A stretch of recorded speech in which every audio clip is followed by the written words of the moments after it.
Last lecture में हम पढ़ रहे थे वर्टिकल सर्कुलर मोशन और अभी स्ट्रिंग वाला काम चल रहा है, स्ट्रिंग से अटैच।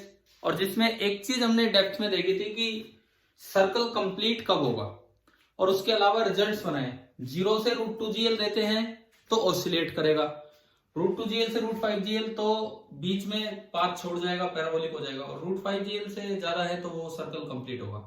अगर 80 से बंधा है या कोई भी ऐसी चीज जहां कॉन्टेक्ट ब्रेक हो सके तो वहां पे ये आपके रिजल्ट्स थे। याद है ना ये बातें तो सभी को गई कल वाली?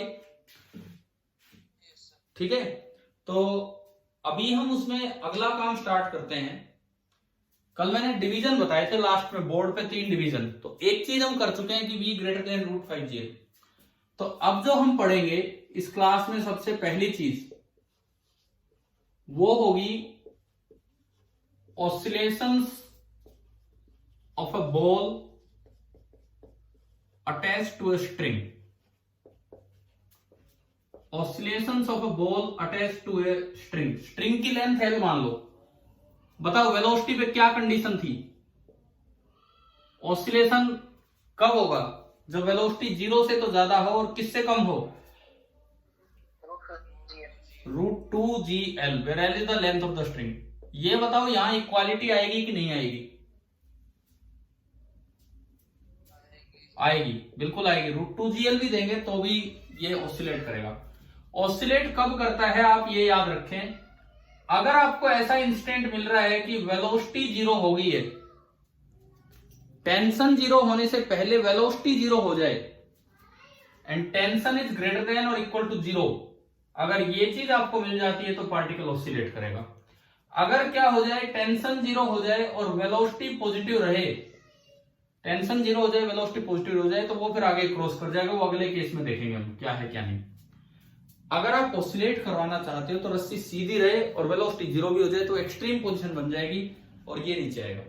अच्छा, अगर हम इन जनरल बात करें तो इसमें हाफ पार्ट में ही मोशन रह लेता है। ये बॉल है जिसका मास है m, length of the string is l। Ball है जिसका मास है m and length of the string is l। ये जो ऑसिलेशन होगा ये बस इसी पार्ट में रह लेगा, ना इधर इससे ऊपर जाना है ना इधर इससे ऊपर जाना है, बस इससे नीचे नीचे ही ये रहेगा। मतलब मैक्सिमम एंगुलर एम्पलीट्यूड होगा 90 डिग्री। मैक्सिमम एंगुलर एम्पलीट्यूड आपका हो जाएगा 90 डिग्री। अच्छा, अगर मैं जनरल बात करूं किसी भी एंगल थीटा पे, मान लो यहां तो स्पीड है VL, यहां स्पीड है V, और ये एंगल है थीटा, और यहां टेंशन है T। सबसे पहली बात, टेंशन और थीटा में क्या रिलेशन आया था?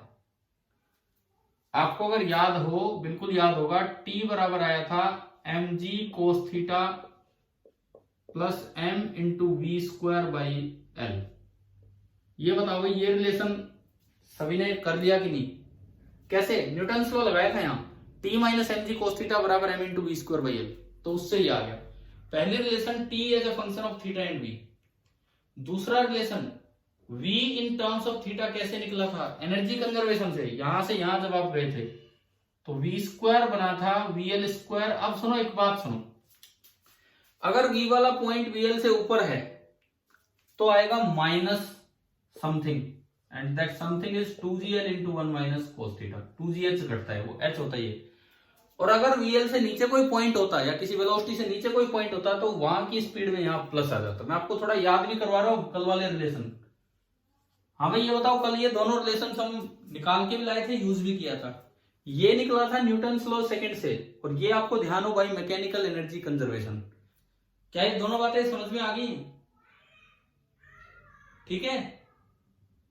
अब मुझे चाहिए tension as a function of theta only. इसमें दो वेरिएबल है, इसमें दो वेरिएबल हैं, v भी वेरिएबल है और थीटा भी वेरिएबल है। ये तो है tension depending on theta and v। मैं चाहता हूं tension as a function of theta only, तो वो इक्वेशन क्या बनेगी? किसी तरह से v गायब करो, किसी तरह से v गायब करो, तो ये देखो v स्क्वायर की जगह में ये पूरा उठा के रख सकता हूं इसमें, तो t क्या बना? t बराबर mg cos theta plus m by L. V square की जगह ये रखोगे तो पहली टर्म तो बनेगी m by L into V L square, और अगली टर्म माइनस एल से एल कट लेगा 2mg into 1 minus cos theta. बताओ ये स्टेप समझ में आया कि नहीं आया? हाँ भाई, ये स्टेप आ गया सभी को समझ में? क्या किया मैंने, इस वी स्क्वायर को उठा के यहां रखा है। अब देखो टेंशन कितनी आ रही है, एक टर्म तो उसमें आ रही है M V L square by L. आगे बढ़ते हैं, एक M G cos theta plus का है और उधर से माइनस माइनस प्लस हो गए 2 mg कोस थीटा और आ रहा है, तो 3 mg कोस थीटा बनेगा। 3 mg cos theta minus 2 mg, उन दोनों में से मैंने mg कॉमन ले लिया, तो ये बनता है 3 cos theta minus 2, equation number 3। बच्चे जो थोड़े यूं लगा लो कि 100% स्कोरिंग की तरफ जाते हैं, लिमिटेड टाइम में 100% स्कोर करने की तरफ जाते हैं, तो ऐसे रिजल्ट्स वो याद रख के चलते हैं, क्योंकि कॉन्सेप्ट स्ट्रॉन्ग होगा वो ठीक है, लेकिन अगर रिजल्ट्स याद होंगे तो तब क्वेश्चन टाइम लिमिट में पूरे होंगे। तो अब देखो ये जो पहली इक्वेशन है, पहली equation, this is tension as a function of theta and b, T as a function of both two variable theta and b. ये जो दूसरी इक्वेशन है, दूसरी, it is only v as a function of theta, और जो तीसरी ये equation बनी है, this is tension as a function of only theta. कम से कम कल वाली क्लास ही कंटिन्यू हो रही है, आज कुछ नया काम नहीं आ रहा है, कल वाली क्लास को आगे बढ़ा रहे हैं। तो ये दो तो हमने किए, अब आपको आगे से ये भी याद रखना, वर्टिकल सर्कुलर मोशन में tension as a function of theta आप याद करेंगे। याद क्या करेंगे, अभी करो, नहीं तो याद नहीं होती ये चीजें, भूल जाते हैं फिर हम। T at any angle theta is M V L square by L, V L यहाँ की स्पीड है, प्लस एम जी इंटू 3 कोस थीटा माइनस 2। काम आता है ये फॉर्मूला, नहीं तो हमारा 2-4 मिनट इन्हीं को बनाने में और पुट करने में निकल जाती है। पहले ये बताओ यहां तक समझ में आया? ठीक है, यहां तक समझ में आया। अब मैं आपको बताता हूं, इसका कोई केस लेके बताता हूं, इसका कोई भी एक केस लेके। लेट ये वीएल था, VL, let VL is equal to under root of G into L. Suppose कीजिए मैंने वीएल इतना ले लिया, तो आप बताओ ये 90 डिग्री क्रॉस कर पाएगा कि नहीं कर पाएगा? अगर मैं वीएल ले लूं अंडर रूट जीएल, तो क्या ये 90 डिग्री क्रॉस कर पाएगा कि नहीं कर पाएगा? बोलिए। नहीं करेगा। नहीं करेगा तो इसका मतलब ये ऑसिलेट करेगा, ये नीचे ही ऑसिलेट करेगा। मान लो आपको रिजल्ट नहीं पता हो, तो ये आप वेरीफाई कैसे करें कि ये नहीं कर पाएगा क्रॉस? तो आपको अब मैं बता देता हूं, इन केस कोई अननोन सी वेलोसिटी आ जाए, कोई नया केस आ जाए, आप कैसे वेरीफाई करेंगे? आप एक तो वो निकालो वेलोसिटी किस एंगल पे 0 है, एक वो निकालो टेंशन किस एंगल पे 0 है। अगर वेलोसिटी पहले 0 हो रही है तो वो ऑसिलेट करेगा। देखते हैं, सबसे पहले लेट एट थीटा बराबर θ1 v is 0। v as a function of theta है आपके पास equation, v as a function of theta, ये देखो बोर्ड पे लिखी हुई है, याद करोगे तो अच्छा रहेगा, इन रिलेशंस को याद करोगे तो बढ़िया रहेगा, नहीं तो बार बार टाइम हमारा उन्हीं में वेस्ट हो जाएगा लिखने में। तो इस इक्वेशन में v की जगह तो कर दो 0 और थीटा की जगह θ1, और vl कितना केस ले रहे हो, कौन सा केस है? vl is equal to under root gl, तो vl का स्क्वायर हो गया gl minus 2gl into 1 minus cos θ1। आप सोल्व करके बताओ यहां से कोस θ1 कितना आ रहा है, यहां से सोल्व करके निकालिए कि कोस θ1 कितना आया।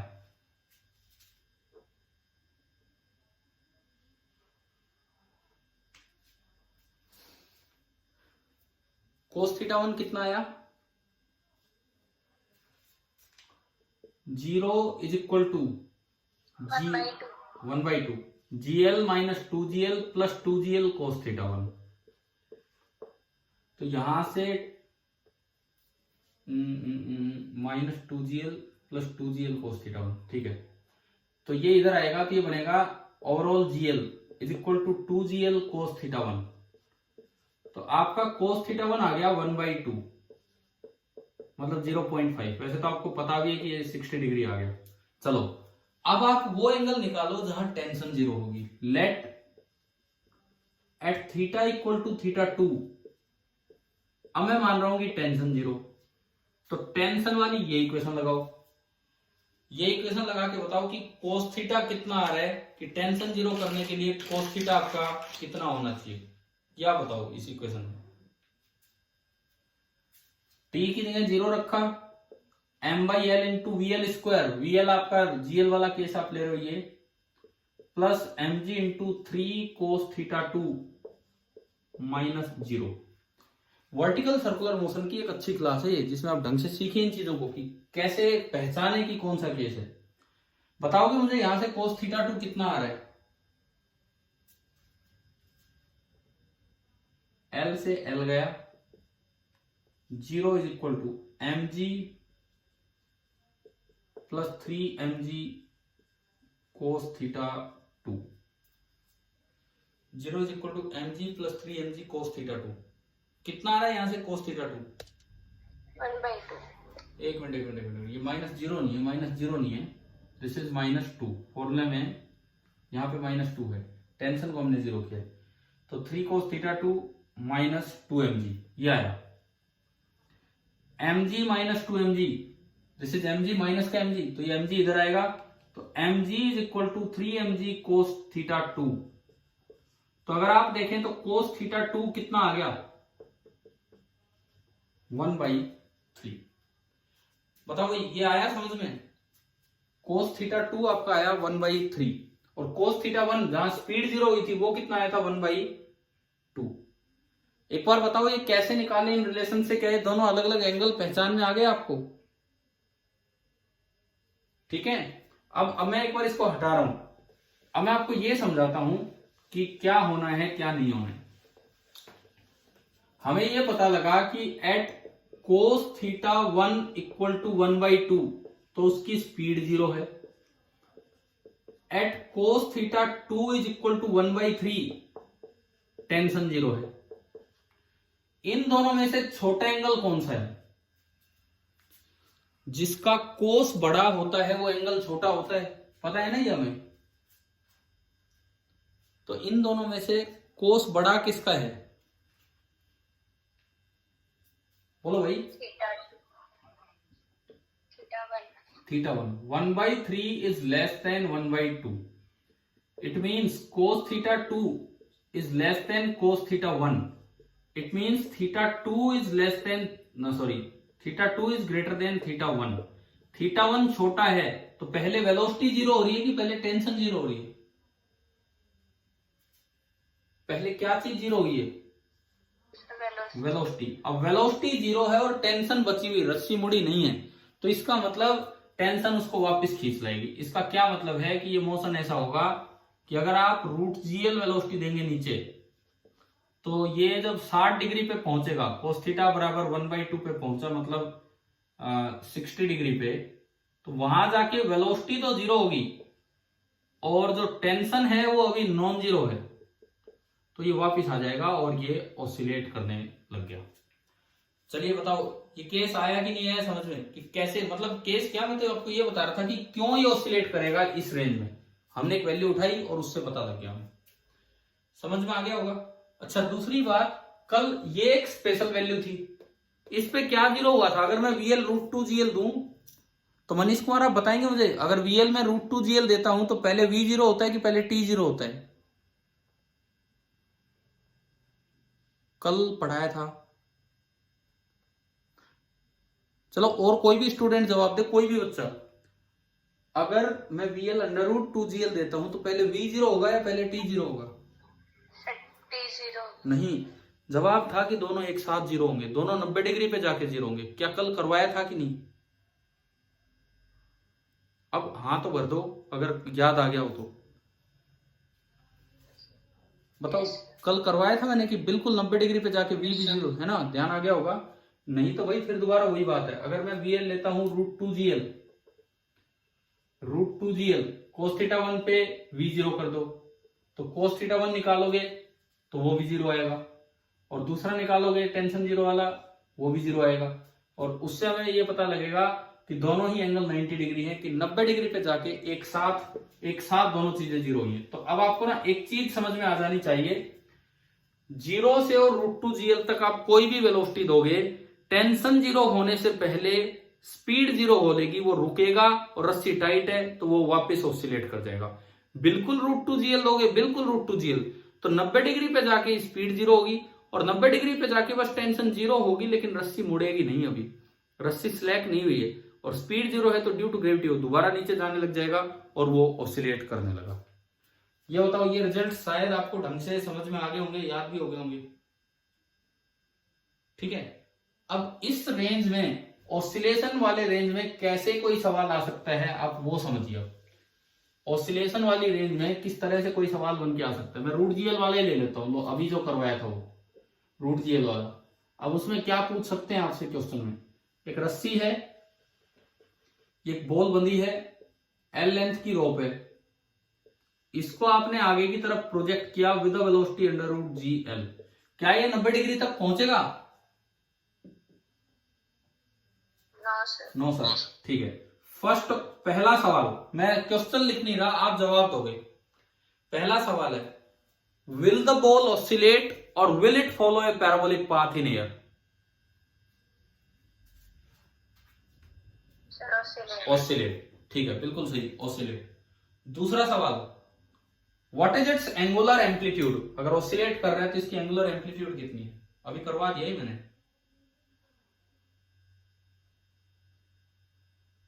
What is it's angular amplitude? 60 degree. अभी तो निकाला था, जहां वेलोसिटी जीरो होगी वहीं ये रुक जाएगा। और इस सवाल में अब एक चीज आप दिमाग में रखो, एक चीज आप दिमाग में रखो, जब भी कभी ऐसा सवाल आए जिसमें इस रेंज में वेलोसिटी है और आपसे पूछे एंगुलर एम्पलीट्यूड, गलती से भी इसको जीरो मत करना, गलती से भी टेंशन को जीरो मत करना। किसको जीरो करना होगा? स्पीड को। देखो, इसी सवाल में दो ऑप्शन मिलेंगे, इस क्वेश्चन में आ जाए कि what is it's angular amplitude, दोनों ऑप्शन मिलेंगे, एक ऑप्शन कोस इनवर्स हाफ और एक ऑप्शन कोस इनवर्स 1/3। अब जो बच्चा टेंशन जीरो करके निकालेगा वो 1/3 कर आएगा, और जो वेलोसिटी जीरो करके निकालेगा वो 1/2। तो ये उस रेंज का केस है जहां पहले वेलोसिटी जीरो होती है।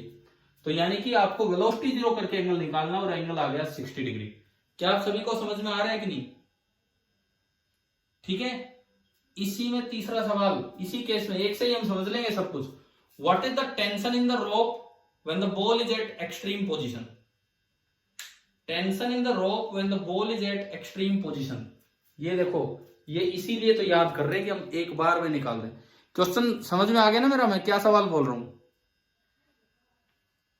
क्वेश्चन आ गया आपको समझ में? एक्सट्रीम पोजीशन पे जब है तो तब टेंशन बता दो, तो भाई सीधा लगाओ।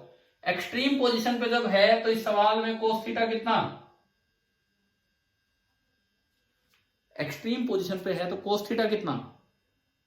हाफ, और वीएल का स्क्वायर है जीएल, एल से एल कट गया तो ये तो एमजी आया। तो बता दो आप क्या आंसर आ रहा है, बताओ इसका आंसर बताओ। एक्सट्रीम पोजीशन पे टेंशन कितनी होगी?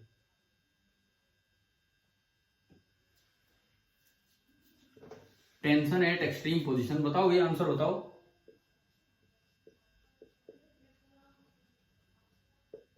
आपने ये इक्वेशन लगाई m/l into VL square, V L आपने लिया GL plus mg, extreme position पे थीटा है cos theta 1/2। Sir half mg। अच्छा, 3/2 माइनस 2, माइनस का mg बचा, mg/2, तो ये हो गया mg माइनस mg/2, बिल्कुल सही है। और ये आया mg/2। वैसे आपको न्यूटन्स लॉ लगाना पड़ता, कंपोनेंट करने पड़ते हैं, अब ये डायरेक्ट आपको फॉर्मूला आंसर दे रहा है। तो मैं आपको ये भी बता रहा हूं कि ये कितने काम का एक्सप्रेशन है। अच्छा, आप इसी एक्सप्रेशन से बताओ tension at the mean position, मतलब उसी एक सवाल में 4 सवाल बन गए हैं। Tension in the string when the ball is at its mean position.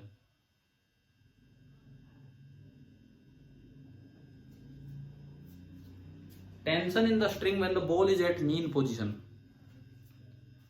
तो टी मीन इस फॉर्मूले से निकालें, टी मीन कितना होगा?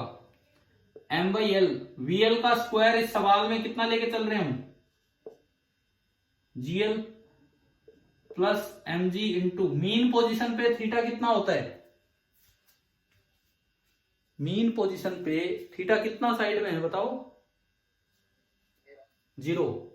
तो कोस 0 डिग्री एंड -2, कोस 0 1, 3 - 1 2 ना, 3 - 2 1 और 1 mg ये रहा। तो टेंशन एट मीन पोजीशन जो आपकी निकल के आई वो निकल के आई 2 mg।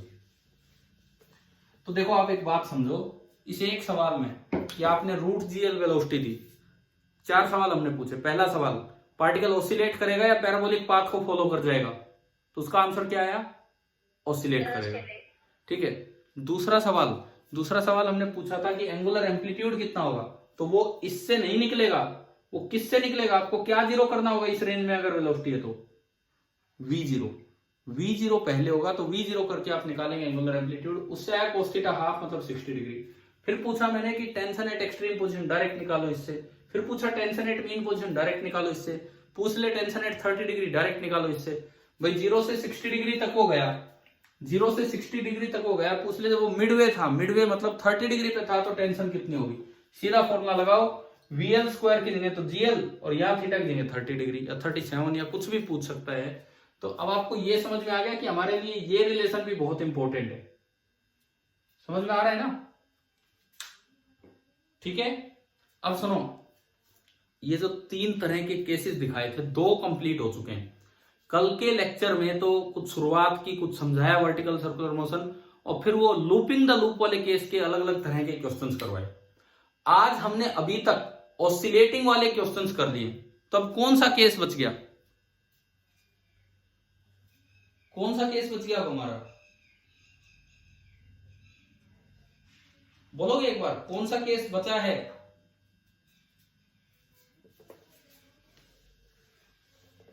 अरे यार बोलते ही नहीं हो आप तो। मैं पूछ रहा हूं कौन सा केस बचा है VL का, तो बता तो दो कौन सा केस बचा है। ये मैं सारे रिलेशंस नहीं मिटा रहा हूं, सारे रिलेशंस में नहीं मिटा रहा हूं। जो 3 बेसिक से रिलेशन है वो मैं लिख के ही चल रहा हूं। जो 3 आपके रिलेशन है, फिर दोबारा बताओ, टेंशन की पहली इक्वेशन क्या थी बताओगे। चलो उसको भी छोड़ो, velocity as a function of theta की मेरे पास ये इक्वेशन है, v square equal to VL square minus 2GL into 1 minus cos theta. And tension as a function of theta की ये इक्वेशन है जो आपको याद हो जानी चाहिए, mvl square by L plus mg into 3 cos theta minus 2। कम से कम ये 2 तो फॉर्मूले बिल्कुल एक्सप्लिसिटली आपको याद हो जाने चाहिए। अब मैं लेता हूं जो थर्ड केस बच गया, इसका बीच वाला केस। अब तो बोल दो कौन सा केस बचा है, अब तो बता दो एक बार।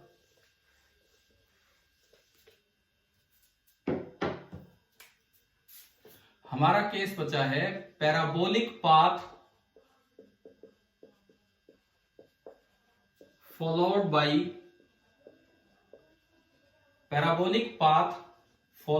a ball attached to a string। और अगर आप ये वाला केस लेते हो तो बताएंगे कि वेलोसिटी एट लोएस्ट पॉइंट की रेंज कहां से कहां तक है। बोलो, अगर ये वाला केस है तो वेलोसिटी एट लोएस्ट पॉइंट की रेंज कहां से कहां तक है। कोई तो बच्चा जवाब दे, मैं कितनी बार पूछ रहा हूं, बोलो यार। अरे VL की रेंज कहां से कहां तक होगी। इधर क्या लिखूं, इस साइड क्या लिखूं, इधर √2GL। 0 कोई बच्चा बोला अभी, 0 से और √2GL तक तो कौन सा केस था, 0 से √2GL तक कौन सा केस था जो अभी पढ़ा हमने, ऑसिलेटरी। तो मैं तो ना तो कंप्लीटली सर्कल पूरा करवा रहा हूं ना ऑसिलेट, ये वो केस ले रहे हैं कि ये बस बीच में जाके और हमारे ऊपर आके गिरा। तो आप बताओ इसमें क्या होगा, कितना ले VL, √2GL से √5GL। पहली बात, यहां इक्वालिटी आएगी कि नहीं आएगी, यहां पे इक्वालिटी आनी है कि नहीं आनी है। अगर आप √2GL वेलोसिटी देते हो तो वो ऑसिलेट करेगा या पैराबोलिक पाथ में ही चल जाएगा, बताओ। ऑसिलेट, तो यहां इक्वालिटी नहीं आएगी। √5GL वेलोसिटी देते हो तो सर्कल कंप्लीट होता है कि नहीं होता है, होता है। वो मिनिमम केस था, लास्ट केस था एक्सट्रीम केस। तो ना तो यहां इक्वालिटी आएगी ना यहां, इस बात का भी ध्यान रखना। रेंज तो बच्चे याद कर जाते हैं, इक्वल टू वाली बात ध्यान नहीं रह पाती है। V L equal to root two G L पिछले केस में गया ऑसिलेट में, और V L equal to root 5 G L अगले केस में गया, मतलब ये सर्कल कंप्लीट हो जाएगा। तो ये कोई बीच का रेंज होगा जहां पे ये पैराबोलिक पाथ फॉलो कर जाएगा। अब इस रेंज की कोई एक वेलोसिटी लेके चलते हैं और उससे हम चीजों को समझते हैं। लेट, मैं कहता हूं कि वेलोसिटी एट लोवेस्ट पॉइंट मैंने इसके बीच की ली √3gl। यही तरीका है इनको सीखने का, प्रैक्टिस करते रहो। एक √3gl ले लेंगे, एक √4gl ले लेंगे, इनसे अपने आप चीजें समझ में आ जाएंगी। तो सबसे पहले तो ये देखो, आपको नहीं पता क्या होना है क्या नहीं होना, तो यूं डिसाइड करो कि पहले वेलोसिटी जीरो होगी कि पहले टेंशन जीरो होगी। अगर पहले वेलोसिटी जीरो हो जाए तो ये ऑसिलेट करने लगेगा, और अगर पहले टेंशन जीरो होगी और वेलोसिटी नॉन जीरो है तो वो वहां से पैराबोलिक पाथ में निकल लेगा। तो फिर दोबारा हम वही बात करते हैं, let at theta equal to θ1 velocity is zero. भाई आपके सामने मैंने बोर्ड पे इक्वेशन लिख रखी है, cos θ1 बताओ यहां से कितना निकल के आएगा। थीटा इक्वल टू θ1 पे तो आप वेलोसिटी जीरो करो, and let at theta equal to θ2 पे आप टेंशन जीरो करो, और आप cos θ1 और cos θ2 की वैल्यू निकाल के लाओ कि कितने पे ये होगा।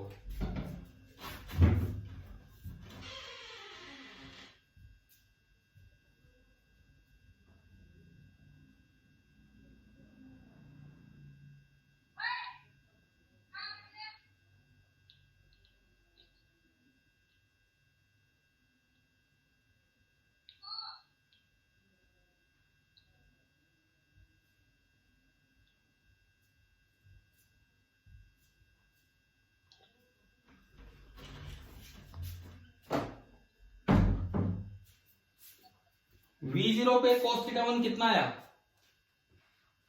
1/, पॉजिटिव आएगा कि नेगेटिव आएगा? कोई ढंग से जवाब दो यार, ऐसे नहीं। v0 किया तो cos θ1 कितना आया?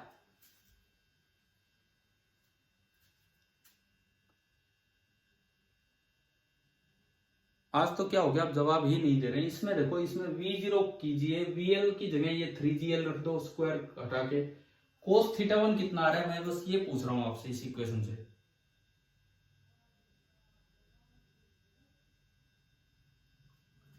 मैं करके दिखाऊं कि कर लिया है? जवाब दीजिए। 1 मिनट।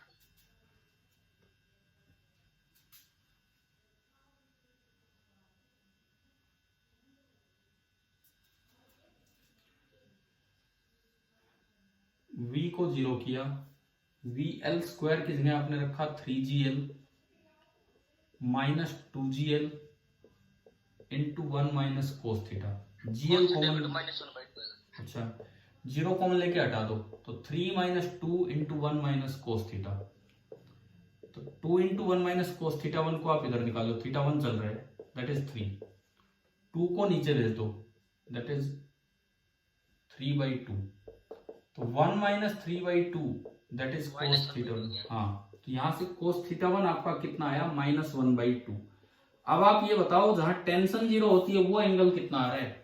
जहां टेंशन जीरो है वो एंगल कितना आ रहा है? cos θ2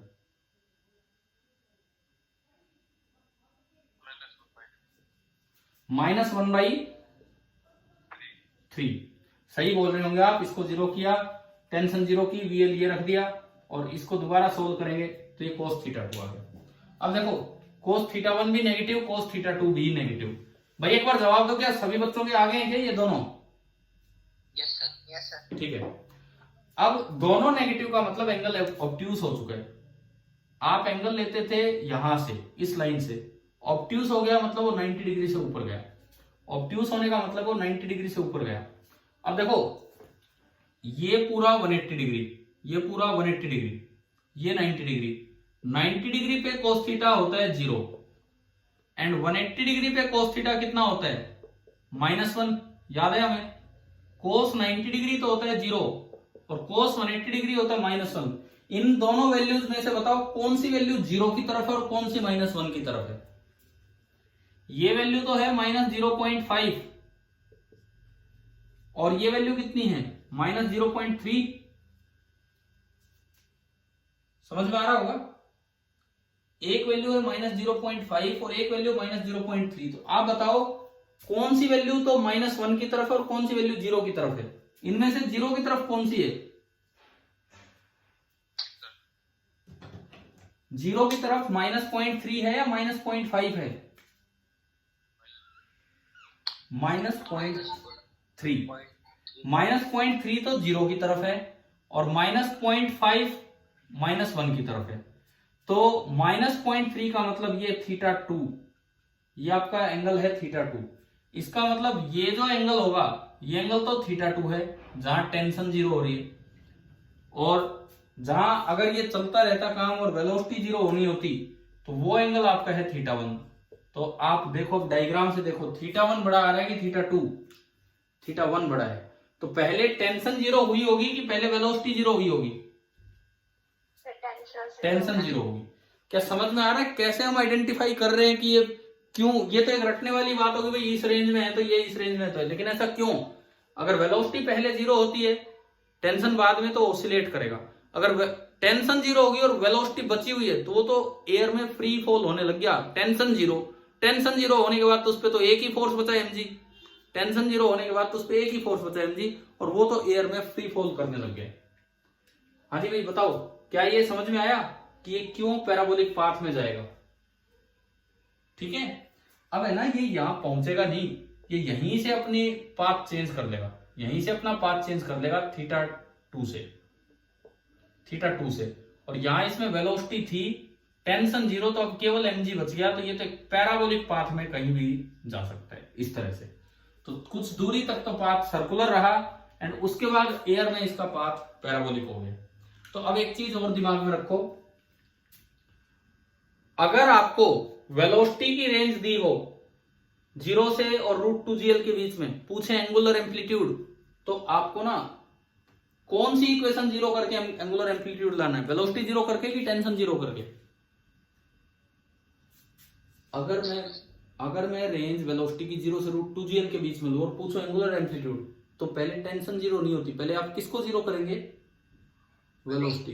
ठीक है। लेकिन अगर सवाल में इस रेंज में कुछ आ जाए और पूछे कि जहां तक वो सर्कल में चला वो लास्ट एंगल क्या होगा? सर्कल में जहां तक चला वो लास्ट एंगल, वो उसमें भी लास्ट एंगल था और इसमें भी लास्ट एंगल है, उसमें एम्पलीट्यूड बोल दिया हमने। सर्कल में जहां तक चला वो लास्ट एंगल। अब इस बार v0 मत करना, उससे गलत आंसर आएगा, उससे बड़ा आंसर आएगा। जबकि सर्कल में जहां तक चला लास्ट एंगल कहां से निकलेगा? किसको 0 करना है, v को या t को? t को। ये ऐसे कॉन्सेप्ट्स होते हैं जो अलग से कोई थ्योरी नहीं मिलती किताबों में, कि आपको कोई टॉपिक थोड़ी है यार कि भाई ऐसे थ्योरेटिकल टॉपिक होगा। ये आपको खुद विजुअलाइज करना होगा और यहां से चीजों को याद रखना होगा। ये जो निष्कर्ष निकल रहे हैं ये चीजें आपको याद रखनी होगी। तो आपको पैराबोलिक पाथ वाला भी केस शायद आ ही गया होगा पूरा समझ में कैसे है। ठीक है। तो हमें ये पता लगा कि अगर VL √3gl है तो लास्ट से लास्ट एंगल कौन सा लें? ये वाला लें कि ये वाला लें? बताओ अब आंसर कैसे दें हम? ये वाला। तो हमारा जो θ2 होगा that will B cos inverse of -1/3, कि भाई यहां जाके वो अपना पाथ भूल जाएगा और आगे पैराबोलिक हो जाएगा। आप एक बार ना मुझे ये बताओ, मैं जस्ट आपसे प्रैक्टिस करवा रहा हूं। मान लो उसको वेलोसिटी दी है 2 टाइम्स √gl, लोवेस्ट पॉइंट पे वेलोसिटी दी है 2 टाइम्स √gl, और पूछा है लास्ट एंगल थीटा बताओ जब तक वो सर्कल में रहा। लास्ट एंगल थीटा जब तक वो सर्कल में रहा। पहले तो बताओ कौन सी रेंज की है ये वेलोसिटी? कौन सी रेंज की है? 2 को अंदर ले जाओ, 2 को अंदर ले जाओ तो √4gl बन गया। तो इस रेंज की है। अब मैं पूछ रहा हूं लास्ट एंगल बताओ जब तक वो सर्कल में रहा। अगर पिछली रेंज की होती तो मैं किसको 0 करके लास्ट एंगल निकालता? वेलोसिटी। लेकिन इस रेंज में है तो मैं किस चीज को 0 करूं लास्ट एंगल निकालने के लिए? टी। करो आप फटाफट करके बताओ मुझे आंसर। ये √4gl VL² की जगह रख दो 4gl और इसका आंसर बताओ कि ये थीटा क्या आ रहा है?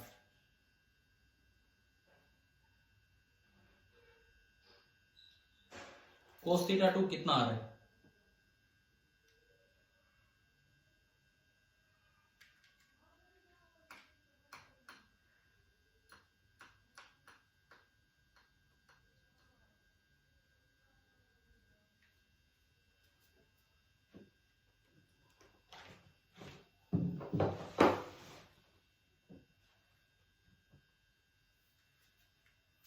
बोलो, काफी टाइम हो गया।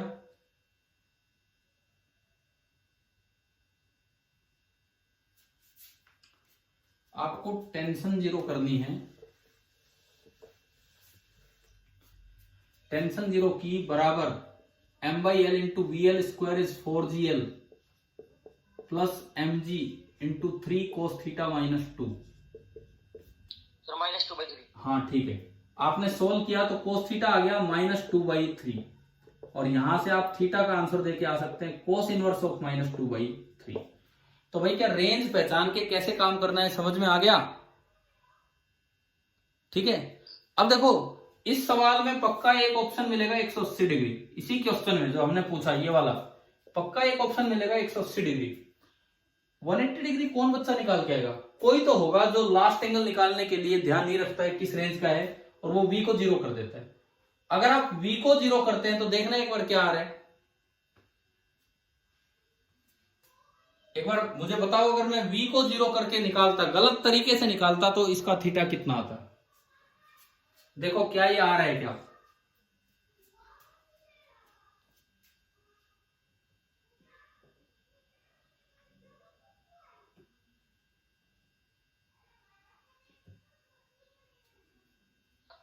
सर 0 निकल रहा है, -0। ना ना ना, आप v को 0 करो। v को अगर आपने 0 किया तो देखिए 0 is equal to V L square is 4gl -2gl into 1 minus cos theta. हाँ आ रहा है ना -1, तो कोस थीटा -1 आया तो थीटा कितना होगा? 180 डिग्री। और ये तो गलत आंसर होगा। 180 तक तो अगर आपने पहुंचा दिया फिर तो सर्कल ही कंप्लीट हो जाता, जबकि सर्कल कंप्लीट तो √5gl पे जाके होता है।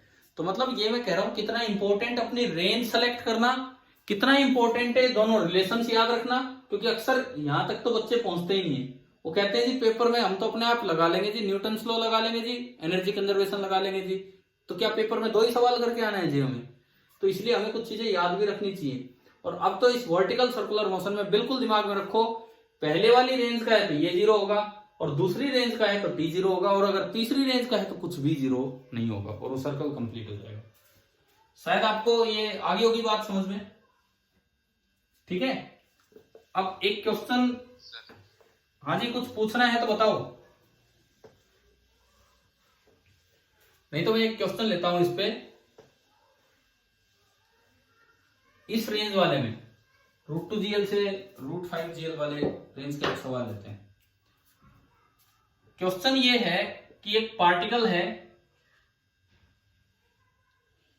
इसको सस्पेंड किया गया है L लेंथ की स्ट्रिंग से, अपर एंड फिक्स है और नीचे कोई भी पार्टिकल है, और यहां इसको एक हॉरिजॉन्टली वेलोसिटी दे दी v0। देखो मैं एक मिनट दिखाऊं आपको, यहां कुछ रखा तो है, ये एक रोप है और इसके नीचे ये एक मास मान लो, पॉइंट मास, ये स्ट्रिंग ही है, स्ट्रिंग है जो फ्लेक्सिबल, मतलब सॉरी जो स्लैक हो सकती है वो स्ट्रिंग है। एक और ये देखो, अगर आप इसको बहुत कम वेलोसिटी देते हो लोएस्ट पॉइंट पे तो क्या करेगा? क्या कर रहा है ये? बहुत कम वेलोसिटी दी मैंने तो ऑसिलेट कर रहा है। तो इसका मतलब अब जो मैंने वेलोसिटी दी वो √2gl से कम है। एक बार दिखाता हूं मैं आपको, इससे अपने आप ही पता लग ही जाएगा क्या हो रहा है। ठीक है, दूसरी बात, अगर मैं इसको थोड़ी ज्यादा वेलोसिटी दूं, अगर मैं इसको थोड़ी ज्यादा वेलोसिटी दूं तो ये आराम से सर्कल कंप्लीट हो रहा है कि नहीं? बताओ, दिख गया कि नहीं? हाँ जी, सर्कल कंप्लीट दिख रहा है कि सर्कल कंप्लीट हो रहा है? इसका मतलब मैंने लोएस्ट पॉइंट पे इसको वेलोसिटी कितनी दी? √5gl से ज्यादा। ठीक है, और तीसरा केस देखो, तीसरा केस देखना, मैं इसमें कुछ वेलोसिटी दे रहा हूं और ये उसके बाद मेरे ऊपर आके लगा। देखो मैंने इसको कुछ वेलोसिटी दी और ये मेरे ऊपर आके लगा है, तो क्या इसने ऑसिलेट किया है? ना तो ऑसिलेट किया है, ना सर्कल कंप्लीट हुआ है। इसका मतलब ये कौन सा केस है? वेलोसिटी किस रेंज की है? हाँ वो वाली। तो मतलब तीनों के तीनों केसेस आपके सामने ये हो सकते हैं, आप खुद भी देख सकते हो।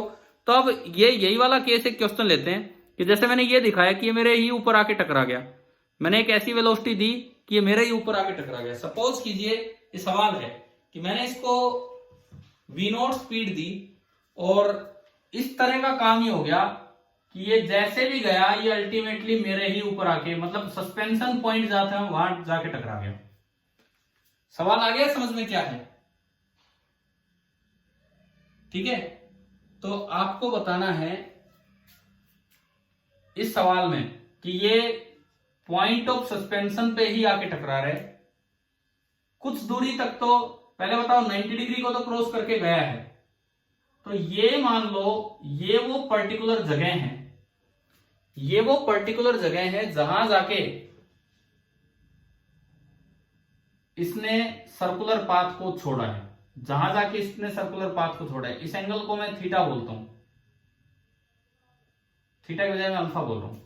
सबसे पहली बात, find alpha eight which the particle leaves the circular path. आपको वो अल्फा बताना है, वी नॉट नहीं दिया, वी नॉट नहीं दिया। अब आपको वो अल्फा बताना है कि कहां उसने अपने सर्कुलर पाथ को छोड़ा होगा। ठीक है, वी नॉट नहीं दिया इन्होंने, लेकिन एक और जानकारी दे दी कि जहां से इसका पैराबोलिक पाथ शुरू हुआ है ये आके कहां टकरा गया, सीधा पॉइंट ऑफ सस्पेंशन पे ही आके टकरा गया। ये इंफॉर्मेशन हमें दी गई है। और दूसरी बात है कि find V naught, find V naught. दो सवाल बन गए इसमें। जो गिवन इंफॉर्मेशन है वो आपको दिख रही है। गिवन इंफॉर्मेशन ये है कि the particle passes through the point of suspension, ये यहीं से पास हुए। पैराबोलिक पाथ को फॉलो करते समय particle passes through the point of suspension, जहां से आपने अपर एंड को पकड़ा हुआ था वहीं आके टकरा गया, ये वाला केस है, ये गिवन है। तो आपको दो बातें बतानी, एक तो उसने ये पाथ कहां छोड़ा, ये अल्फा एंगल क्या होगा, और दूसरा वी नॉट क्या हो। तो पहले तो ये बताओ अल्फा एंगल कैसे निकालें, उसके लिए क्या जीरो करें, टी जीरो करें कि वी जीरो करें इस केस में, बोलो भाई।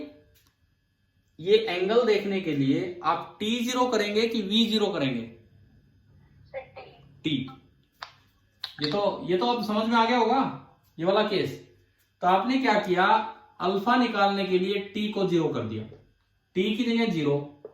लोवेस्ट पॉइंट पे स्पीड है वी नॉट, जो हमें नहीं पता, M we not square by L plus M ji into उस जगह एंगल है अल्फा, 3 कोस अल्फा माइनस 2, ये आपने जीरो किया। तो ये आपका आया minus m we not square by l is equal to M G into 3 cos alpha minus 2। M से एम गया, यह आ गया minus we not square is equal to, इस एल को ऊपर ले जाओ, g l into 3 cos alpha minus 2। तो ये आपका बना 3gl cos alpha is equal to, उसको उधर जोड़ लो, minus we not square plus 2gl, ये इधर आके जुड़ गया। और अल्टीमेटली आपका कोस अल्फा निकल के आया minus we not square plus 2gl upon 3gl। पर आंसर तो नहीं आया, आपने इतना तो निकाल दिया, पर आंसर क्यों नहीं आया? क्या वी नॉट गिवन था क्या इस सवाल में? हमें बताओ, क्या वी नॉट गिवन था आपको? वी नॉट तो हमें दिखाई नहीं रखा था क्वेश्चन में। अगर वी नॉट दिया होता तब तो बात अलग थी, तब तो ये डायरेक्ट ही हो जाता इससे, वी नॉट पुट करके आ जाता। अब वी नॉट भी नहीं दिया, तो अब कैसे करें इस सवाल को, अब कैसे करें बताओ?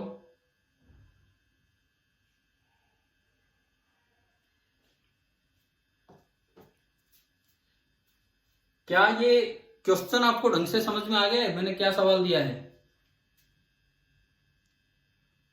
एक बार जवाब दो यार, मैं कुछ आपसे ही तो पूछूंगा इसमें, फिर तभी क्वेश्चन समझ में आ गए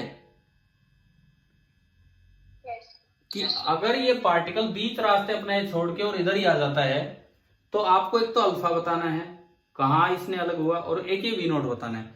अब देखो अल्फा निकालना आसान था क्योंकि हमने याद किया कि ये तो वो केस है जिसमें पहले टेंशन जीरो होगी।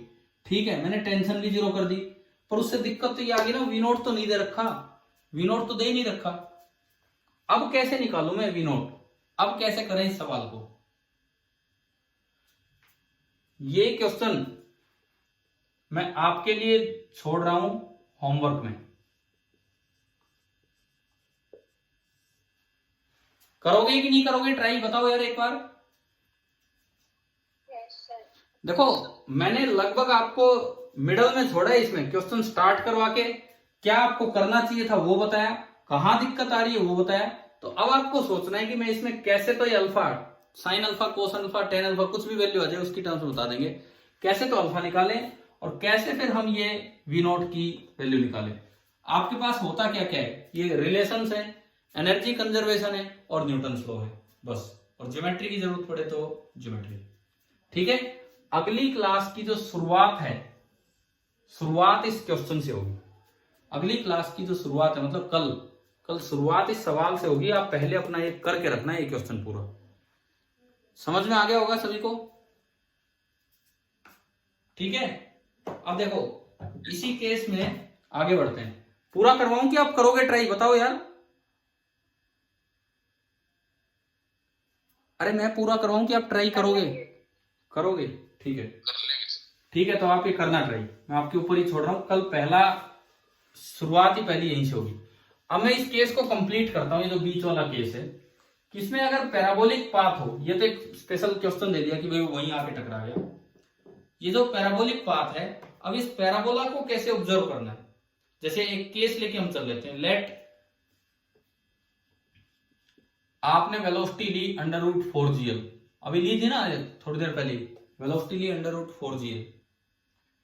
तो आपने इसमें देखा कि ये पार्टिकल ये यहां से स्टार्ट हुआ, एल लेंथ की रोड है, रोड नहीं रोप है, और इसको वीएल दी √4gl।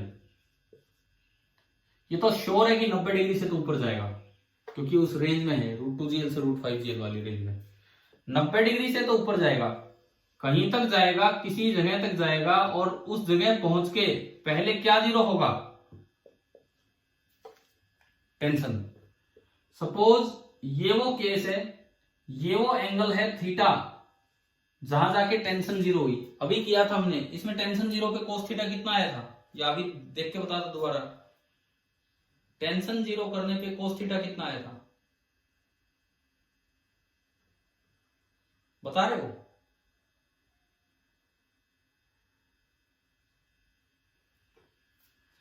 भाई इस केस में टेंशन जीरो किया तो एम, एक मिनट में देख लेता हूं, m/l into VL square 4gl plus mg into 3 cos theta -2, ये है।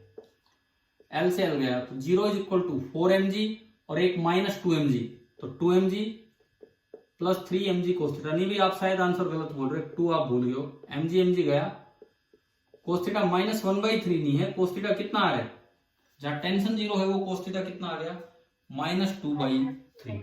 अब देखो इससे आगे का इसका मोशन देखते हैं, इससे आगे का इसका मोशन कैसा है। मैंने इस डायमीटर को ऊपर बढ़ाया, सपोज दिस एंगल भी फाई, ये एंगल फाई है, तो आप अगर आप यहां देखें तो क्या मैं फाई को 180 माइनस थीटा लिख सकता हूं कि नहीं? Angle phi is 180 degree minus theta, so cos phi is cos of 180 degree minus theta. Cos phi is cos of, cos 180 minus theta क्या होता है, 180 डिग्री पे नो चेंज, और cos 180 minus theta second quadrant में negative, तो कितना हो गया, माइनस कोस थीटा, और कोस थीटा है -2/3, तो माइनस ऑफ -2/3 पुट करेंगे तो कोस फाई आपके पास आ गया, कोस फाई आपके पास आ गया, कितना आया, 2/3। क्या यहां तक समझ में आया भी कैसे एंगल निकालना है ऊपर वाला, कोस फाई? ठीक है, अब इसके बाद सुनो, इसके बाद पैराबोलिक पाथ स्टार्ट होता है, तो अब हम थोड़ा उसको ऑब्जर्व करें।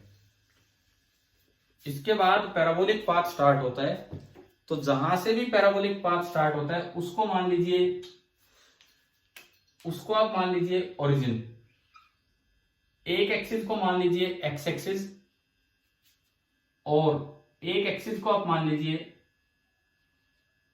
Y axis. अब मैं पैराबोला को स्टडी करूंगा कि ये पैराबोला कैसा बनेगा, कि किस तरह का पैराबोला बनेगा। सबसे पहले तो ये बताओ, इस पैराबोला की जो शुरुआत होगी वही पाथ तो इसके टेंजेंशियली वेलोसिटी बनेगी, जो वेलोसिटी बनेगी वो इसकी टेंजेंशियल बनेगी, और इनिशियल स्पीड है ये पैराबोला की इनिशियल स्पीड। ये यू कैसे निकालूं मैं कि इतने एंगल पे आके यू कितना था, बिकॉज हम जानते हैं कि यार टेंशन तो जीरो हुई थी लेकिन वेलोसिटी नॉन जीरो थी, तो वो वेलोसिटी कितनी है, वेलोसिटी का एक्सप्रेशन ऊपर लिखा हुआ है।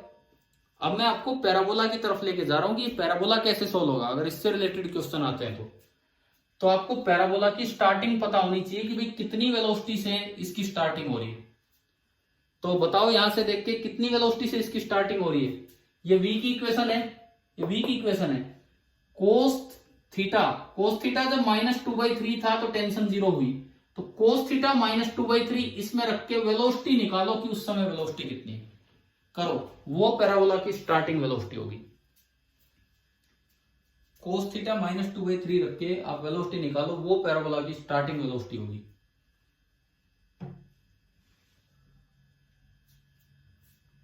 मैं करके दिखाऊं कि कर रहे हो आप?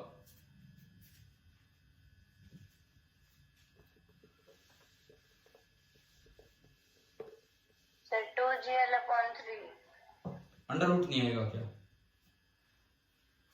स्क्वायर स्क्वायर चल रहा है, अंडर रूट नहीं आएगा? Yes sir. देखो आपने -2/3 इसमें रखा तो velocity at cos theta equal to -2/3 under root, क्योंकि ये स्क्वायर है उधर जाके अंडर VL स्क्वायर, VL हमने कौन सा लिया है 4gl -2gl इंटू 1 -2/3, तो 1 + 2/3 यानी कि 5/3। तो देखो एलसीएम 3 लोगे, 4 × 3 12 और 5 × 2 10, 12 - 10 2, तो ये आया √2gl/3। इसका मतलब उस एंगल पे जाके देखो दोनों रिलेशंस बार बार काम आ रहे हैं, तो हमें ये पता लगा कि उस एंगल पे जाके वेलोसिटी नॉन जीरो है, और ये जो स्टार्टिंग वेलोसिटी है, ये आपकी निकल गई √2gl/3, यानी कि ये जो u है पैराबोला की शुरुआत कैसे हुई वो आपको पता लगा, √2gl/3। अब आते हैं पैराबोला का हॉरिजॉन्टल के साथ angle. Let this angle be alpha, ये एंगल मैंने अल्फा बोल दिया, तो ये तो यार ज्योमेट्री से निकल आएगा, ये तो ज्योमेट्री से, ये 90, ये 5, तो ये कितना बचा 90 - 5, और 90 में से घटाओगे तो अल्फा आएगा, तो 90 में से 90 - 5 घटाओगे तो अल्फा बराबर तो आपका ओनली कितना आ गया 5 आ गया। समझ में आया? तो ये इसके बाद तो ये प्रोजेक्टाइल की तरह जाएगा, यूं तो जाएगा। पिछला क्वेश्चन जो आपको होमवर्क में दिया वो तो इसका एक स्पेशल केस है कि ऐसा पैराबोला बन गया कि वो यहीं आके टकरा गया। हो सकता है मैं जो अब सिखाऊं इससे आपको मदद मिले उस क्वेश्चन को करने में, जो मैं अभी सिखाऊं उससे कुछ मदद मिले। तो ये एक पैराबोलिक पाथ है। अब इस पैराबोलिक पाथ को ऑब्जर्व कैसे करें? जैसे मान लो आपसे पूछ लिया जाए कि हाईएस्ट हाइट, मैक्सिमम हाइट ये पार्टिकल कितना गया है, जहां से इसका लोएस्ट पॉइंट था वहां से मैक्सिमम हाइट कितना गया है। तो देखो मैक्सिमम हाइट कितना गया होगा, अगर मैं इसमें दिखाऊं आपको एक दूसरे कलर से, कोई कलर है क्या, ग्रीन से दिखा देता हूं, सुनिए। ये होगी मैक्सिमम हाइट पैराबोला की, उसमें जुड़ेगी ये हाइट और उसमें जुड़ेगी एल। तो अगर आपको लोवेस्ट पॉइंट से मैक्सिमम हाइट पूछी जाए तो ये लेंथ प्लस ये लेंथ प्लस ये लेंथ, अब तीनों लेंथ देखते हैं। ये लेंथ तो कितनी है, एल दिख रही है। जब ये एल है तो ये वाली लेंथ कितनी हो जाएगी, हाँ जी, ये एल है तो ये वाली लेंथ कितनी हो जाएगी, एल कोस फाई। अब बची ये हाइट, और एक पैराबोला की मैक्सिमम हाइट का फॉर्मूला क्या होता है, एक प्रोजेक्टाइल मोशन में जो हम पढ़ते थे मैक्सिमम हाइट का फॉर्मूला, बोलो। अरे मैक्सिमम हाइट का फॉर्मूला u² sin² थीटा, यहां अल्फा है, डिवाइड बाई 2g। रेंज का formula u² g into sine 2 theta. Time of flight का formula 2u sin theta by g। याद आ गए कि नहीं ये फॉर्मूले? तो मैक्सिमम हाइट का ये फॉर्मूला है, लगाओ जी इसमें फॉर्मूला। u², u का स्क्वायर किया कितना आ गया 2gl/3 into sine square alpha यानी कि sin² फाई। क्या आपके पास कोस फाई है? कोस फाई है ना, कोस फाई तो भी निकाला हमने इधर से। तो अगर आपके पास कोस फाई है तो कोस स्क्वायर फाई कितना हो गया? कोस स्क्वायर फाई हो गया 4/9। तो साइन स्क्वायर फाई कितना हो जाएगा? 1 माइनस कोस स्क्वायर फाई, तो 1 माइनस 4/9 यानी कि 5/9। बताओ साइन स्क्वायर फाई कैसे निकाला, समझ में आया? Yes sir. ठीक है, हमने साइन स्क्वायर फाई कैसे निकाला 5/9, ये आपको समझ में आ गया होगा। ठीक है, अब देखो साइन स्क्वायर फाई आ गया आपका 5/9, ये आपने इसमें पुट किया, अल्फा और फाई तो सेम ही है, 5/9 divided by 2g, divided by है आपका 2g, तो उसको g में पड़ा रहने दो, g को 10 ले लो, कैसे भी कर दो, g तो कट ही रहा है, g से g गया, इवन 2 से 2 गया। तो आप बताओ ये मैक्सिमम हाइट कितनी निकल के आ रही है? ये एच एच जो ऊपर ऊपर की आई है ये कितना है? 5l/27। ऊपर की हाइट निकालनी आ गई है पैराबोला की मदद से। यस। ठीक है, अब ये सवाल अगर आता है ये क्वेश्चन की 4gl वाला और पूछे कि लोवेस्ट पॉइंट से मैक्सिमम हाइट कितनी है, लोवेस्ट पॉइंट से मैक्सिमम हाइट, तो H max from lowest point सारे जोड़ लो। एक तो एल, ये L cos phi, cos phi कितना है? कोस फाई ये रहा, कोस फाई कितना है? 2/3। तो L plus 2/3l plus H, और एच कितना है?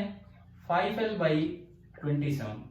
तो आपने एलसीएम लिया 27l प्लस 9 2 18l और प्लस 5l, 18 और 5 23, 23 और 27 50, तो ये आ गया 50/27l। भाई ये भी एक अच्छा सवाल है, इसमें देखो सर्कुलर मोशन भी यूज हो गया, ये भी यूज हो गया कि पहले टेंशन जीरो करनी है कि पहले वेलोसिटी, एंगल्स की ट्रिग्नोमेट्री ज्योमेट्री यूज हो रही है, और फिर जाके पैराबोला यूज हुआ, और उसमें भी कोई बच्चा एच निकाल के भी गलत करके आ सकता है।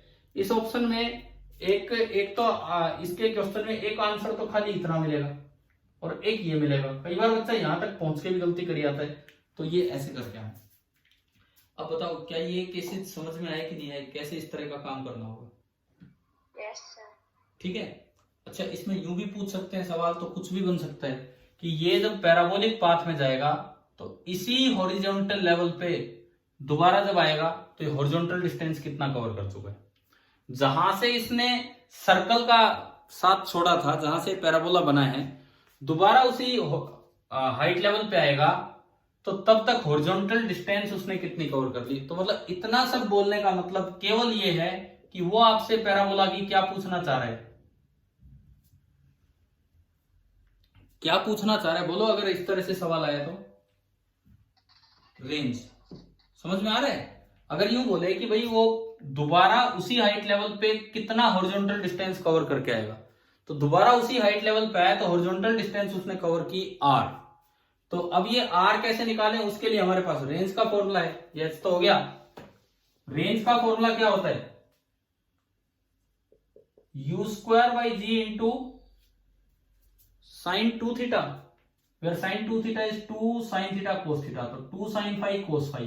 लो जी, अगर ये रेंज पूछे तो ये आ गई u², 2gl/3 और एक g से g कटेगा तो ये तो हुआ 2l/3 into 2 into sine phi अभी निकाला था, साइन स्क्वायर फाई ये रहा, तो साइन फाई होगा √5/9 और into cos phi, cos phi है आपका 2/3 और ये भी 3 3 3 3 3 बार 3 27, 2 2 एंड 2 8 √5l। आप बताओ क्या रेंज निकालनी आ गई है कि नहीं पैराबोला की?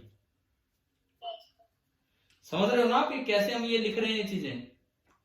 ठीक है, और एक आखिरी चीज अगर मैं आपको इसमें बताऊं, किसी भी पॉइंट पे अगर इसके कोऑर्डिनेट लिखने हो, अगर ये एक्स एक्सिस मैंने बोला, ये वाई एक्सिस मैंने बोला, और इस समय को t बराबर 0 बोल दूं, इस समय को मैं t बराबर 0 बोल दूं, और किसी भी t टाइम पे उसके कोऑर्डिनेट लिखने हो, तो जैसे हम पैराबोला में लिखा करते थे बिल्कुल आप वैसे लिख देंगे। कैसे लिखा करते थे पैराबोला में, सुने कैसे लिखा करते थे पैराबोला में? आप इक्वेशन लेते थे s = ut + ½ at², उसको दो बार ब्रेक करते थे, एक बार अलोंग x एक्सिस, एक बार along y axis. Along x axis horizontal direction है, कोई एक्सेलरेशन नहीं है, तो खाली x बराबर ux × t, ux is u cos phi, u cos phi into T. फिर जो y लिखना होता था तो y बराबर u sin phi into T minus half G T square. तो यार अब बताओ, इस तरह की कोई इक्वेशन बनानी पड़े, कोई क्वेश्चन करना पड़े, कि आप ट्राई कर लेंगे कि नहीं? Yes, sir. ठीक है, अब सुनो, ये आपका, आप पता है अब आपकी प्रैक्टिस कैसे होगी। मैंने ये केस कौन सी वेलोसिटी के लिए लिया है अभी? रूट 4GL, रूट 4GL के लिए लिया है ना। मैं आपको होमवर्क में एक क्वेश्चन दे रहा हूं, केवल एक, मैं उसके बॉटम लेवल से मैक्सिमम हाइट पूछ रहा हूं आपको। बस मैं एक ही सवाल यहां पे करने के लिए दे रहा हूं इस तरह का, और एक वो दिया है कि वो अपने पॉइंट पे आके टकराए तो क्या होगा। देखो अगले क्लास में पहले ये जो जो क्वेश्चन दे रहा हूं ये डिस्कस होंगे।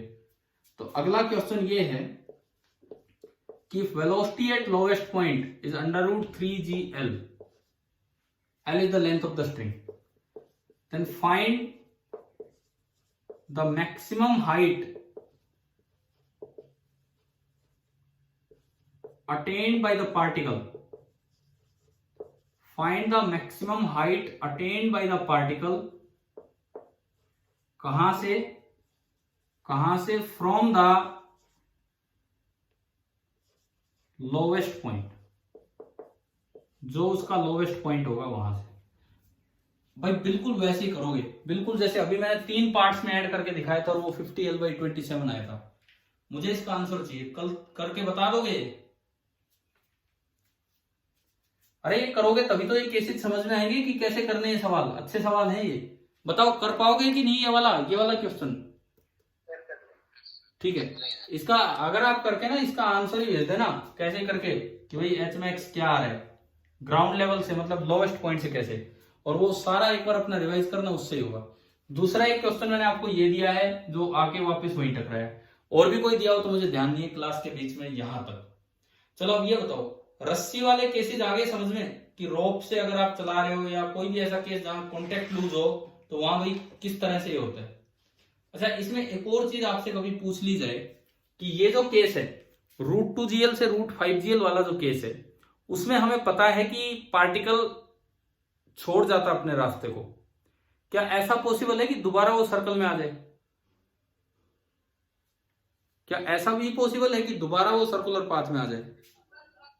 अगर सेम फोर्स लगेगा तो शायद आ भी जाए। सेम फोर्स नहीं, अगर वो पैराबोला उसको वापस उसी सर्कल की बाउंड्री पे पहुंचा दे, अगर वो पैराबोला, ये मिटा दो, ये आपने लिख लिया होगा जो सवाल आपको करना है।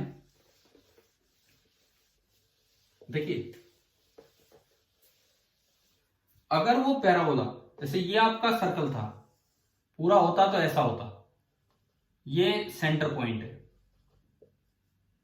मान लो यहां से उसने सर्कुलर पाथ छोड़ दिया, यहां कहीं से उसने सर्कुलर पाथ छोड़ दिया, और यहां से उसका रास्ता अलग हो गया और वो पैराबोलिक पाथ में चलने लगा। अब बाई चांस अगर पैराबोला फिर दोबारा उसको वहां पहुंचा देता है तो वो अपने सर्कुलर पाथ को रीगेन कर सकता है। समझ गए हो?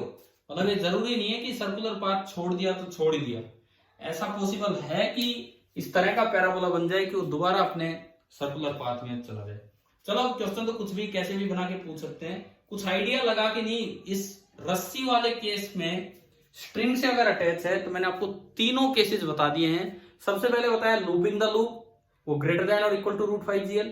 फिर बताया ऑसिलेशन वाला आज 0 से रूट 2GL, और फिर रूट 2GL से और रूट 5GL। जिस बीच वाले केस में ना इधर इक्वालिटी है ना इधर इक्वालिटी, और उसमें भी आपने देख लिया कैसे करना है, और उसमें आपको होमवर्क में क्वेश्चन भी दिया। चले अब आगे बढ़े, यहां तक अगर समझ आ गया हो तो। हाँ भाई बोलो, कोई डाउटफुल काम है क्या यहां तक जो बताया मैंने उसमें? तो अब हम थोड़ी सी हार्ड चीजों की तरफ चलते हैं। मतलब कि जरूरी तो नहीं कि हर चीज स्लैक होने वाली ही हो या हर जगह कॉन्टेक्ट ब्रेक ही होना हो। अगर मैं स्ट्रिंग की जगह रोड ले लूं, रोड, स्ट्रिंग की जगह अगर मैं रोड ले लूं तो उसमें क्या रोड ढीली हो सकती है? हाँ भाई, क्या रोड ढीली हो सकती है क्या? No, sir. तो अब हम क्या देख रहे होंगे, vertical circular motion of a particle या of a ball attach to a light rod, हल्की रोड है उससे अटैच। तो इसमें ये तो दिक्कत ही नहीं है कि भाई वो ढीली हो जाएगी या बीच में मुड़ जाएगी, ऐसी तो कोई दिक्कत है ही नहीं, मुड़ने वाली है इस तरह की। तो ऐसे केस में कुछ कंडीशंस चेंज हो जाएंगी। आपके लेवल पे ज्यादा क्वेश्चन आते हैं स्ट्रिंग वाले, क्योंकि उसमें केसेस ज्यादा बनते हैं, क्योंकि उसमें तो स्लैक भी होगा। यहां तो यार केस ही दो बनेंगे। कौन से दो केस बनेंगे बताओ? या तो सर्कल कंप्लीट ही होगा, और अगर सर्कल कंप्लीट नहीं होगा तो क्या होगा? पैराबोलिक बनेगा कि ऑसिलेटरी बनेगा? ऑसिलेटरी। तो दो ही केस हैं, दो ही केस हैं, या तो सर्कल कंप्लीट ही होगा या ऑसिलेटरी ही बनेगा। अब इसमें टेंशन जीरो वाला कोई चक्कर ही नहीं है। अब देखो, सपोज ये रोड है, ये रोड है, यहां ये फिक्स पॉइंट है, एन लेंथ की रोड है, और यहां एक पार्टिकल ऑफ मास एम आपने अटैच किया, पार्टिकल ऑफ मास एम आपने इसके साथ अटैच किया। मैंने इसको कुछ स्पीड दी eight lowest point V L. अब मैं चाहता हूं कि ये सर्कल कंप्लीट करे, तो इसमें क्या कंडीशन होगी? Condition for looping the loop. 10 crore को शुक्र को 10 के 1000 करोड़ को शुक्र को 1000 करोड़ करोड़ को शुक्र को। अरे चुप रहो चुप रहो चुप रहो। Condition for looping the loop. 1000 crore BKC, crore crore BKC, संग संग को शुक्र को। भाई ये अपने आप को म्यूट कर दिया करे, जिनके घर से कोई बात करने लगे तो। सुनो, condition for looping the loop. क्या रस्सी ढीली हो सकती है क्या? ये सॉरी, रोड ढीली तो ही नहीं सकती। तो यहाँ टेंशन जीरो नॉन जीरो वाली तो कोई कंडीशन ही नहीं है।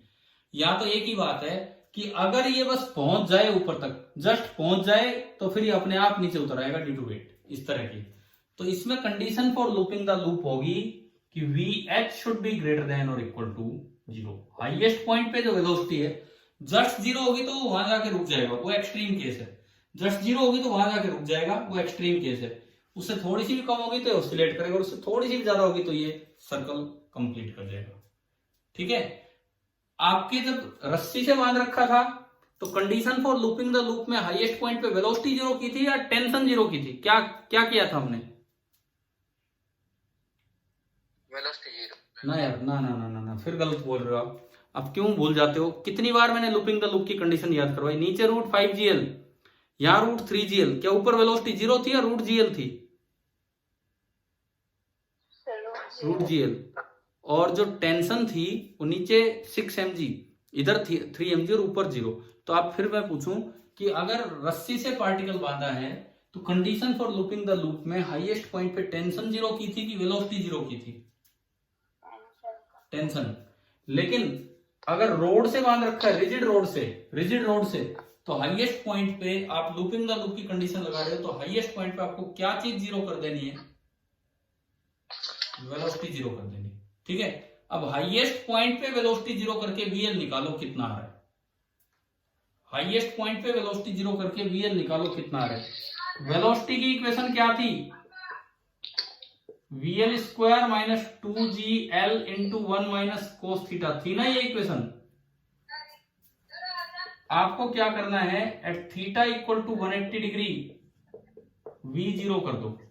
इसमें किया आपने जीरो बराबर VL square minus 2GL into 1 minus -1 cos 180 -1, ये 2 हो गया, 4GL हो गया। तो आप देखोगे तो VL कितना निकल के आ रहा है?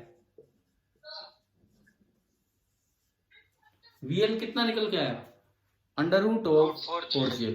तो ये एक बड़ा डिफरेंस है। बच्चा यहाँ क्या गलती करी जाता है, आप क्या गलती कर सकते हैं, आप वो स्ट्रिंग वाला केस पढ़ के चले जाते हैं और उसमें रूट 5GL वो चलता रहता है। जबकि आपको देखना होगा कि अगर रिजिड केस है जहां कॉन्टेक्ट ब्रेक नहीं हो सकता है, या जहां पे ये रिजिड रोड है, वहां पे लोवेस्ट पॉइंट पे जो वेलोसिटी देनी पड़ेगी सर्कुलर पाथ पूरा करवाने के लिए, that will be under root of 4GL। ठीक है। अब जैसे मान लो एक सवाल आ जाए इसमें, सपोज क्या क्या क्या सर आपकी वीडियो नहीं आ रही। वीडियो नहीं आ रही यार। स्क्रीन स्क्रीन नहीं आ रही सर। अरे स्क्रीन कैसे नहीं आ रही, ये तो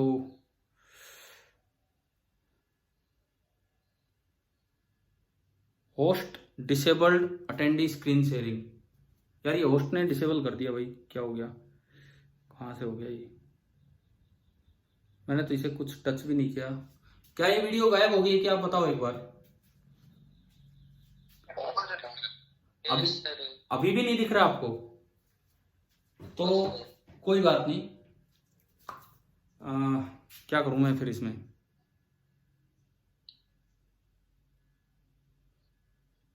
पार्टिसिपेंट्स ना यार, इतना टाइम नहीं है।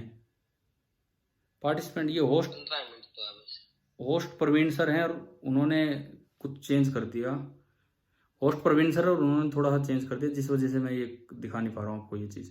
चलो कोई बात नहीं, आप मेरी बातें सुनो यार, अब एंड में यूँ तो पूरा ये डिस्टर्ब होगा।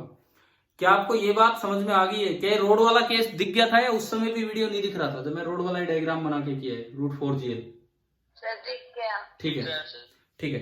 ये रूट 4GL तक का आपको काम समझ में आ गया। ऑलमोस्ट वर्टिकल सर्कुलर मोशन इतना ही है, इससे ज्यादा नहीं, क्योंकि इसमें तो बड़े आसान केस है। अगर रूट 4GL से कम वेलोसिटी दोगे तो ये नीचे ऑसिलेट कर जाएगा, और उससे ज्यादा दोगे तो सर्कल कंप्लीट हो जाएगा। तीन तीन केस ही नहीं है इसमें। अब इसका इक्विवेलेंट कोई और केस कैसा हो सकता है? कल हमने एक वो लिया था, स्फीयर के अंदर ही एक और पार्टिकल को घुमाया था, बॉल को, ब्लॉक को, है ना? तो वो गिर सकता था, कॉन्टेक्ट ब्रेक हो सकता था, तो that was equivalent to a string. ऐसा केस यहाँ क्या बनेगा, मैं बोर्ड पे बना रहा हूं, अगर आप नहीं भी देख पा रहे हैं तो कोई बात नहीं, मैं बता रहा हूं क्या है। और नहीं तो मैं वीडियो अपलोड करूंगा, वहां से देख लेना लास्ट की 2 मिनट। देखिए आखिरी सवाल आज का लेते हैं। अब दिख गया, आप बताओ। आवाज नहीं आ रही। अब दिख गया कि अब भी नहीं दिख रहा है?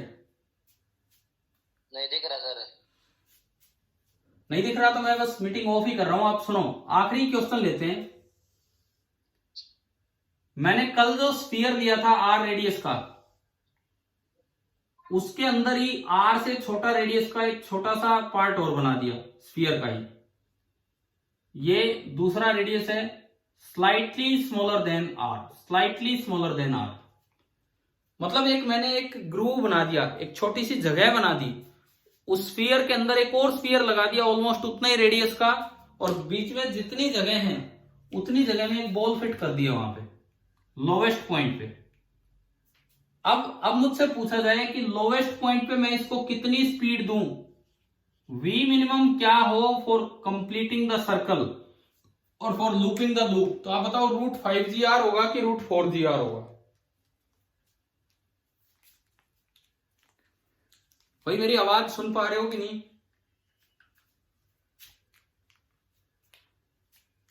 चलिए देखिए, तो इधर सुने, ये मैं लास्ट में इधर से कंप्लीट कर रहा हूं। आपकी वीडियो ऑन नहीं है यार मैंने तो सब कुछ ऑन कर रखा है इधर से।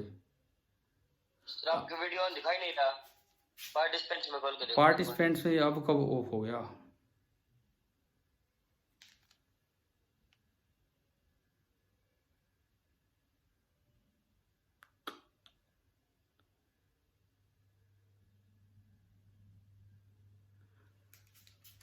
चलो सुनो, मैं अभी भी नहीं आ रहा वीडियो ऑन। आ गई सर। तो ये मैंने नहीं किया, ये आगे से उसने ही किया होगा, वो वहीं से ऑफ हो गया था। सुनो भैया, मैं बस क्लास को फिनिश करता हूँ क्योंकि 5-10 मिनट तो ऐसे हो गए इसमें।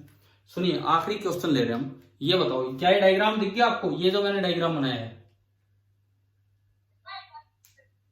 ये क्या है? ये 2 स्फीयर ले लिए, इसका ये रेडियस आर और ये radius slightly less than R, और इतने ही गैप में इतनी साइज की एक बॉल इसमें डाल दी। मिनिमम स्पीड क्या दे कि बॉल अपना सर्कल कंप्लीट करे? बस 2 ऑप्शन है, रूट 4GR की रूट 5GR।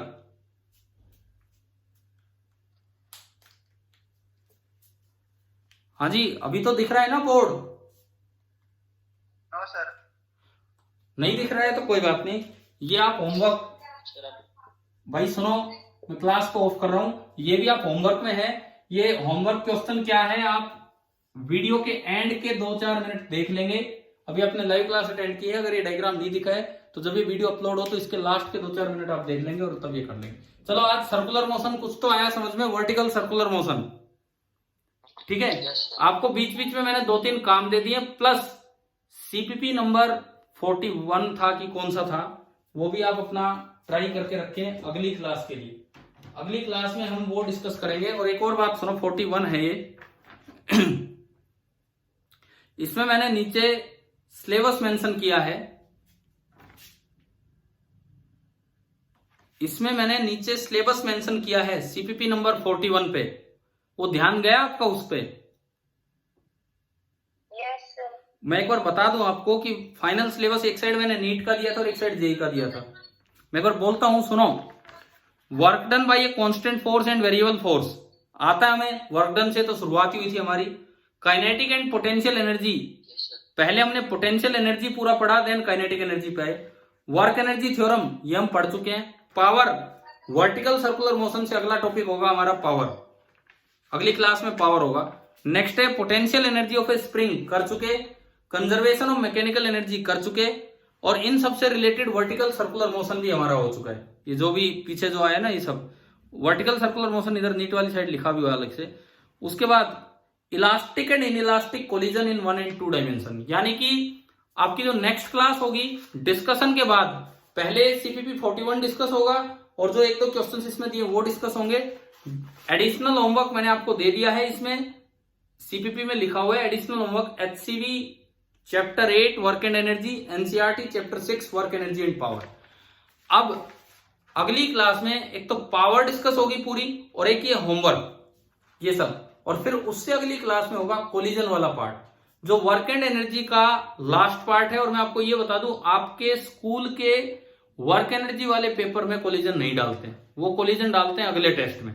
वो कोलिजन को अगले टेस्ट का सिलेबस मानते हैं, लेकिन सीबीएसई और नीट दोनों कोलिजन को इस टेस्ट का सिलेबस मानते हैं। तो मतलब हम तो इसी में पढ़ेंगे, ठीक है भाई, ठीक है। चलिए भाई।